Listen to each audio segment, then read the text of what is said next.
হতে পারে পরবর্তী রমাদানের আগে আগে আমাকে কবরে চলে যেতে হবে, আমার তৌফিক হয়তো হবে না।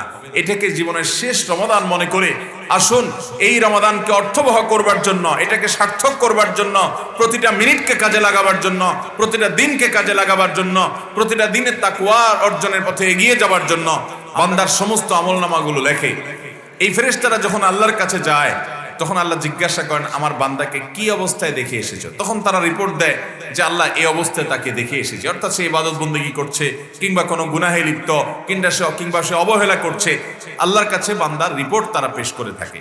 তো এই হাদিস থেকে বোঝা যায় প্রতিদিন সকাল এবং সন্ধ্যায় দুইবার প্রাত্যহিক বান্দার আমলনামা আল্লাহর কাছে পেশ করা হয়। এটা হলো প্রতিদিনের রিপোর্ট, ডেইলি রিপোর্ট।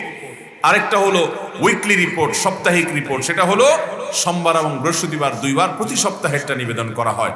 আরেকটা হলো ইয়ারলি রিপোর্ট, বান্দার সারা বছরের আমল, সারা বছরের কর্মকাণ্ড এবং কার্যক্রম, এটা আল্লাহ রাব্বুল আলামিনের কাছে উপস্থাপন করা হয়, নিবেদন করা হয়, পেশ করা হয় শাবান মাসে।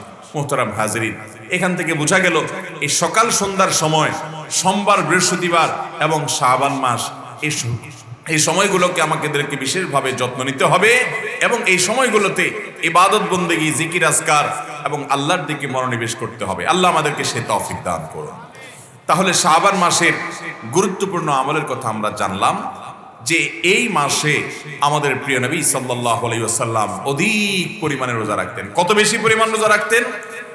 আয়েশা রাদিয়াল্লাহু তাআলা আনহা বলেছেন, মা রাআইতু রাসূলুল্লাহি সাল্লাল্লাহু আলাইহি ওয়াসাল্লাম ইস্তাকমালা সিয়ামা শাহরিন ইল্লা রমাদান। আমি প্রিয় নবী সাল্লাল্লাহু আলাইহি ওয়াসাল্লামকে সারা মাস রোজা রাখতে কখনো দেখি নাই রমজান ছাড়া। তার মানে রমজানেই প্রিয় নবী সাল্লাল্লাহু আলাইহি ওয়াসাল্লাম গোটা মাস রোজা রাখতেন, একদিনও বাদ দিতেন না। পুরো মাসের আদ্যপান্ত শুরু থেকে শেষ পর্যন্ত পুরো মাস ধরে রোজা রাখতেন নবী সাল্লাল্লাহু আলাইহি ওয়াসাল্লাম। শুধুমাত্র কোন মাসে? রমজান মাসে। ওমা রাআইতুহু আকসারা সিয়ামান মিনহু ইল্লা ফি শাবান। আর নবী করিম সাল্লাল্লাহু আলাইহি ওয়াসাল্লামকে পরিমাণে গোটা মাসের বেশিরভাগ দিন রোজা রাখতে দেখেছি শুধুমাত্র শাবান মাসে। অন্য এক বর্ণনায় আসছে, আম্মা জানা আয়েশা বলেছেন, কানা ইয়াসুমু শাবানা ইল্লা কালিলা। নবীজি সাল্লাল্লাহু আলাইহি ওয়াসাল্লাম গোটা শাবান ধরে রোজা রাখতেন, শুধু কিছুদিন শাবানের কয়েকটা দিন শেষের দিনগুলো বাদ দিতেন, এছাড়া গোটা শাবান জুড়ে নবী সাল্লাল্লাহু আলাইহি ওয়াসাল্লাম রোজা রাখতেন। তাহলে মোহতারাম হাজিরিন, শাবান মাসের সবচেয়ে গুরুত্বপূর্ণ আমল আমরা জানলাম, এই মাসে বেশি বেশি নফল রোজা রাখতে হবে। আরেকটা হাদিসও আছে সহিহ মুসলিমের, নবী সাল্লাল্লাহু আলাইহি ওয়াসাল্লাম বলেছেন, আফদালুস সিয়ামি বা'দা রমাদান শাহরুল্লাহিল মুহাররম। রমাদানের পরে আল্লাহ রাব্বুল আলামিনের কাছে সবচেয়ে শ্রেষ্ঠ রোজা এবং সিয়াম হলো মুহাররম মাসের সিয়াম। এখন কেউ জিজ্ঞাসা করতে পারেন, প্রশ্ন তুলতে পারেন যে আমরা একদিকে দেখছি নবীজি সাল্লাল্লাহু আলাইহি ওয়াসাল্লাম শাবান মাসে বেশি বেশি নফল রোজা রাখতেন সবচেয়ে বেশি, আবার অপর দিকে দেখি রমাদানের পরে নফল রোজার জন্য সবচেয়ে শ্রেষ্ঠ মাস মুহররম। তাহলে দুইটা তো কন্ট্রাডিক্টরি মনে হচ্ছে বাহ্যিকভাবে। তো এর উত্তর হলো, অনেক উলামায়ে কেরাম বলেছেন মূলত মুহররম মাসে নফল রোজাটা হলো সবচেয়ে বেশি গুরুত্বপূর্ণ, এরপরে শাবান মাস। নবী সাল্লাল্লাহু আলাইহি ওয়াসাল্লাম এই মাসে সবচেয়ে বেশি নফল রোজা রাখতেন, যে এই মাসের পরে তিনি আর মুহররমের ফজিলত বলেছেন, কিন্তু সেটার উপর আমলের সুযোগ হয়তো পান নাই, সেজন্য আসলে তানহার সে হাদিস আমাদের কাছে বর্ণিত হয় নাই। বাকি এই দুটো হাদিসকে সামনে রাখলে বোঝা যায় রমাদানের পরে নফল রোজার জন্য শ্রেষ্ঠ মাস হলো শাবান এবং মুহররম। আমাদের সমাজে অনেক মানুষ আছেন গোটা শাবান জুড়ে একটা নফল রোজাও রাখা হয় না। নফল রোজা আমাদের রাখা উচিত। এই রোজা রাখার একটা বিশেষ রহস্য, বিশেষ কারণ হলো ওয়ার্ম আপ করা, রিহার্সেল করা, প্রস্তুতি নেওয়া। কারণ হঠাৎ করে যদি আপনি রমজান মাসে রোজা শুরু করে দেন, অনেকে দেখা যায় বছরে কয়েক মাস বা গোটা 11 মাস ধরে তিনি নফল রোজাও রাখেন নাই। তো গত বছর রমজানে রোজা রাখছেন আর এই বছর রাখবেন, হঠাৎ করে রমজান শুরু হয়ে গেছে, তার জন্য রোজা রাখাটা কষ্টকর হয়ে যাচ্ছে। তো এরকম অসুস্থ হয়ে যায় অনেকে, সেটা যেন না হয় এই জন্য হয়তো নবী সাল্লাল্লাহু আলাইহি ওয়াসাল্লাম শাবান মাসে রোজা রাখার অভ্যাস গড়ে তোলার জন্য আমাদেরকে উৎসাহ দিয়েছেন। এই জন্য শাবান মাসে আমরা নফল রোজা রাখার চেষ্টা করবো তো ইনশাআল্লাহ। আল্লাহ আমাদেরকে তৌফিক দান করুন। নবী করিম সাল্লাল্লাহু আলাইহি ওয়াসাল্লামের এই সুন্নাহ আমাদের সমাজে খুব একটা আমল হয় না। এই সুন্নাহটা অনেকটা পরিত্যক্ত বলা যেতে পারে। আমরা ইনশাআল্লাহ বিইذনিল্লাহ শাবান মাসে নফল রোজা অধিক পরিমাণে রাখা, বেশি বেশি রাখা, সম্ভব হলে শাবান মাসের বেশিরভাগ দিন 15-20 দিন পর্যন্ত বা আরো বেশি আমরা রোজা রাখার চেষ্টা করব। আল্লাহ আমাদের সবাইকে তৌফিক দান করুন।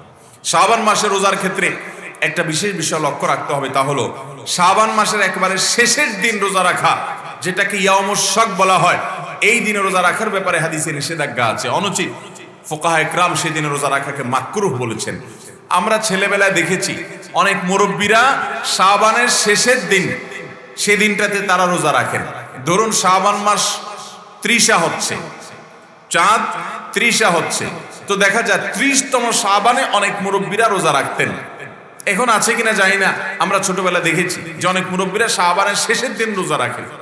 কেন ওই দিন সিয়াম পালন করেন? তারা বলেন যে এই দিনটাতে রমজানের চাঁদ যেহেতু 29-এ উঠে নাই, অতএব এই দিনটা শাবান হিসেবে ধরা হয়েছে।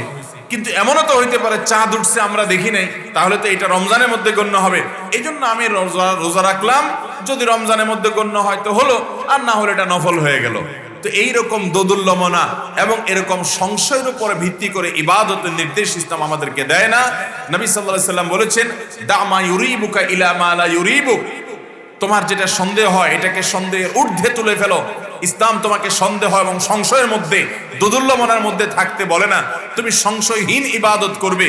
এজন্য সংশয় নিয়ে ইবাদত নয়, সংশয় মুক্তভাবে আমাদেরকে ইবাদত করতে হবে। যেহেতু চাঁদ দেখা প্রমাণিত হয়নি, অতএব এটা শাবান নিশ্চিত, অতএব এটাকে রমাদানও হতে পারে, সেই সম্ভাবনা থেকে এরকম দোদুল্যমনার জায়গা থেকে রোজা রাখা যাবে না। এটাকে বলা হয়েছে সিয়াম ইয়াউমুশ শাক, অথবা সন্দেহের দিন রোজা, শাবানের শেষ দিনের রোজা, এটা মাকরুহ। আর এমনিতে নবী সাল্লাল্লাহু আলাইহি সাল্লাম রমজান শাবানের শেষের দিনগুলোতে রোজা রাখা অপছন্দ করতেন। তিনি শুরুর দিকে, মাঝের দিকে এই দিনগুলোতে রোজা বেশি রাখতেন, কারণ শেষের যে দিনগুলো, এই দিনগুলোতে যদি আপনি রোজা রাখেন টানা, তাহলে রমজান এবং শাবানের ভিতরে আর পার্থক্য করতে পারবেন না, ফিলিংসটা নতুন এবং ভিন্নতর হবে না। এই জন্য শাবানের শেষের দিনগুলো রোজা না রেখে শুরু এবং মাঝের দিনগুলো আমরা বেশি বেশি নফল রোজা রাখবো, চেষ্টা করবো তো ইনশাআল্লাহ। গোটা শাবান জুড়ে বেশি বেশি নফল রোজা রাখবো তো ইনশাআল্লাহ। কারা কারা নিয়ত করেছেন যে শাবান আর শুরু হচ্ছে 2-3 দিনের মধ্যে, ইনশাআল্লাহ শাবান মাসে আমরা অন্তত 5-10টা রোজা রাখবো ইনশাআল্লাহ। কারা কারা নিয়ত করছেন হাত তুলেন দেখি। আল্লাহ আমাদের সবাইকে আমলের তৌফিক দান করুন। মোহতারাম হাজরিন, শাবান মাস উপলক্ষে আরেকটা গুরুত্বপূর্ণ বিষয় হলো, আম্মা জান আয়েশা রাদিয়াল্লাহু তাআলা আনহা, তিনি তার আগের রমজানে তিনি তার মাসিকের কারণে যে রোজাগুলো ভাঙতি পড়তো, ছুটে যেত, তিনি সেই রোজাগুলো শাবান মাসে সাধারণত রেখে দিতেন। কারণ প্রিয় নবী সাল্লাল্লাহু আলাইহি সাল্লাম তার সাথে থাকতেন এবং সারা বছর জুড়ে নবী সাল্লাল্লাহু আলাইহি সাল্লাম তার সাথে থাকার কারণে তার হক আদায় করতে হয় কিনা সে আশঙ্কা থেকে তিনি সব সময় রোজা রাখা থেকে, অর্থাৎ কাজা রোজা রাখা থেকে তিনি বিরত থাকতেন, যে নবী সাল্লাল্লাহু আলাইহি সাল্লামের হক আদায় করার প্রয়োজন হয় কিনা। সেজন্য তিনি নফল রোজা, এমনকি কাজা রোজা তিনি এই সময়গুলোতে রাখতেন না। হ্যাঁ, আইয়ামে বীজ রোজা হয়তো নবী সাল্লাল্লাহু আলাইহি সাল্লাম তো রাখতেনই, তো তিনিও হয়তো রাখতেন, অন্যান্য সুন্নাত নফল রোজাগুলো নবীজির সাথে রাখতেন। কিন্তু এছাড়া কাজা রোজা তিনি যখন রাখবেন, তখন তো নবীজি সাল্লাল্লাহু আলাইহি সাল্লাম হয়তো রোজা নাও রাখতে পারেন, তো তার হকে ত্রুটি হতে পারে, সেই আশঙ্কা থেকে তিনি কাজা রোজাগুলো করতেন না। এবং শাবান মাসে যদি নবী সাল্লাল্লাহু আলাইহি সাল্লাম নিজেই গোটা মাসে বেশিরভাগ দিনগুলোতে রোজা রাখতেন, আম্মা জান আয়েশা রাদিয়াল্লাহু তাআলা আনহা তখন আগের রমজানের ভাঙতি রোজাগুলো শাবান মাসে রাখতেন। এই জন্য অনেক উলামায়ে কেরাম বলেন যে মহিলাদের মাসিকের কারণে হোক আর পুরুষদের অসুস্থতা কিংবা সফরের কারণে যে রোজাগুলো বাদ যাবে, রমজান মাসে 2টা 4টা 5টা 7টা রোজা যদি ভাঙা পড়ে, তাহলে পরবর্তী রমজান আসার আগে আগে অর্থাৎ শাবান মাসে আমরা রোজা রেখে ফেলবো ইনশাআল্লাহ। আল্লাহ রাব্বুল আলামিন শাবান মাসে যদি আগের কোনো কাজা রোজা থাকে এই রমজানের আগে আগে, সেগুলো আল্লাহ তাআলা আমাদেরকে রেখে ফেলার তৌফিক দান করুন। সেই সাথে এই শাবান উপলক্ষে আমাদেরকে আরেকটি বিষয় খেয়াল রাখতে হবে, তা হলো যে আমরা শাবানে রমাদানের প্রস্তুতি নেব, যাতে করে রমাদানে আমরা সুন্দরভাবে ইবাদত বন্দেগী করতে পারি। আমরা যদি রমাদানের সঠিক এবং সুন্দর করে প্রস্তুতি শাবান মাসে নিয়ে ফেলতে পারি, তাহলে রমজানে আর ইবাদত বন্দেগীতে অসুবিধা তৈরি হবে না। আল্লাহ তাআলা আমাদেরকে এই প্রত্যেকটি কাজ গোটা শাবান মাস জুড়ে খুব সুন্দরভাবে সুচারুরূপে আঞ্জাম দেওয়ার তৌফিক দান করুন। মোহতারাম হাজরিন, কত মানুষ গত রমাদান পেয়েছেন, এই রমাদানে তারা দুনিয়াতে নাই। আমার আব্বাজান রহমতুল্লাহ আলাই এই মাঠের মাহফিলে, প্রথম মাহফিলে তিনি আমার সাথে এসেছিলেন এবং গত রমাদানে তিনি দুনিয়াতে বেঁচে ছিলেন। ক্যান্সারে আক্রান্ত এই অবস্থায়ও তিনি মসজিদে রমজানের শেষ দশকে ইতিকাফ করেছেন, ইবাদত বন্দেগী করেছেন। আজ যে রমজানের জন্য আমরা অপেক্ষা করছি, আর কিছুদিন পরে শুরু হবে সেই রমাদানে তিনি কবরের বাসিন্দা হয়ে গেছেন। আমরা কে জানি যে এই রমাদানে যদি আমাদের রমজান পাওয়ার তৌফিক হয়, হতে পারে পরবর্তী রমাদানের আগে আগে আমাকে কবরে চলে যেতে হবে, আমার তৌফিক হয়তো হবে না। এটাকে জীবনের শেষ রমাদান মনে করে আসুন এই রমাদানকে অর্থবহ করবার জন্য, এটাকে সার্থক করবার জন্য, প্রতিটা মিনিটকে কাজে লাগাবার জন্য, প্রতিটা দিনকে কাজে লাগাবার জন্য, প্রতিটা দিনের তাকওয়া অর্জনের পথে এগিয়ে যাবার জন্য আমরা গোটা শাবান জুড়ে প্রস্তুতি গ্রহণ করি। চেষ্টা করবো তো ইনশাআল্লাহ। আল্লাহ আমাদের সবাইকে তৌফিক দান করুন।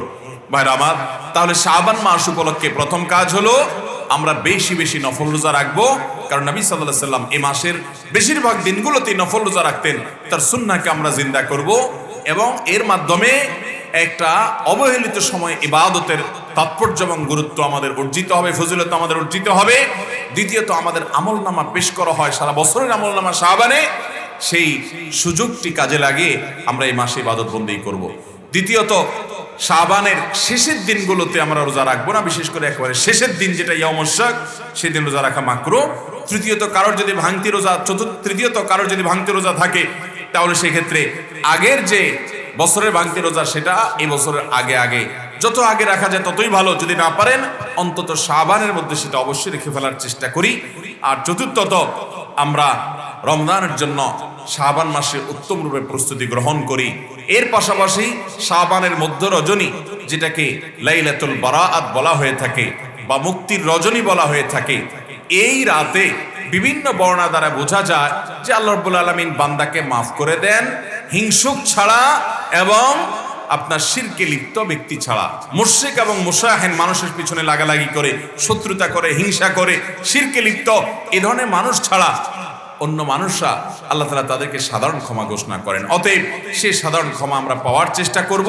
তবে ওই রাতে ভাগ্য নির্ধারণ হয় সারা বছরের, এটি বিশুদ্ধ হাদিস দ্বারা প্রমাণিত নয় এবং কোরআন কারীমের সূরা দুখানের আয়াত দ্বারা বোঝা যায় মানুষের সারা বছরের ভাগ্য মূলত ঠিক হয় লাইলাতুল কদরে। আল্লাহ তাআলা সেখানে বলেছেন ফিহা ইউফরাকু কুল্লু আমরিন হাকিম, যে রাতে কোরআন নাজিল হয় সে রাতে সমস্ত গুরুত্বপূর্ণ বিষয়সমূহ ধার্য হয়ে থাকে। বিধায় আমরা এই শাবান মাসের প্রতিটি আমলকে যত্নের সাথে করার চেষ্টা করব। তবে শাবান মাসের উপলক্ষে আমাদের রমাদানের প্রস্তুতিটা হবে অত্যন্ত গুরুত্বের সাথে এবং সর্বাধিক গুরুত্বের সাথে। আল্লাহ রাব্বুল আলামিন এই শাবানকে নবী সাল্লাল্লাহু আলাইহি সাল্লাম যেভাবে কাটিয়েছেন আমাদেরকে সেভাবে কাটাবার তৌফিক দান করুন। নবী করিম সাল্লাল্লাহু আলাইহি সাল্লামের সুন্নাহর অনুসরণ করে এই রমাদানকে আমাদের এই অতিবাহিত করা, শাবানকে অতিবাহিত করার তৌফিক দান করুন। সবার চেষ্টা করব তো ইনশাআল্লাহ। জাযাকুমুল্লাহু খায়রা ওয়া আখিরু দাওয়ানা আলহামদুলিল্লাহি রাব্বিল আলামিন।